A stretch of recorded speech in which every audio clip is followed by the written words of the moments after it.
ամենահետաքրքիրն է, որ ընդդիմությունը շատ է նեղվել, որ անասնակեր է եկել։ Ես ճիշտ ասած հակառակը կմտածեի, իրանք պետք է ուրախ լինեին, որ անասնակեր է եկել Հայաստան, բայց տեսեք ինչն է իրենց մտածում, այստեղ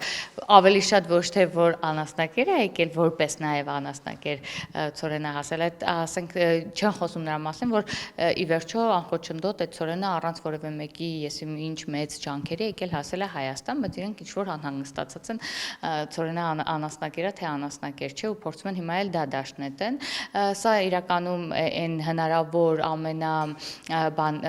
ինչ որ մի բանից կարճելու միջոց էր, դե բնականաբար երբ որ արդեն Ցորենը գալիս էր, բնականաբար համապատասխան գերատեսչությունը այդ մասին տեղյակ էր, ինչա գալիս, ոնց է գալիս, որ ճանապարհով է գալիս, բայց մենք պետք է դրական արձանագրենք, որ այո, այն խաղաղության գործընթացը, ապաշրջափակման խոսույթը, որ էլի տարբեր թեզերով փորձում էր ընդդիմությունը հնարավորինս աղավաղել, այնուամենայնիվ դա ստացվեց, եւ ես կարծում եմ պետք է այս դեպքում իրենք խոսեին այդ մասին։ Ընդհանրապես չեմ զարմանում արդեն մեր ընդդիմության արած քայլերի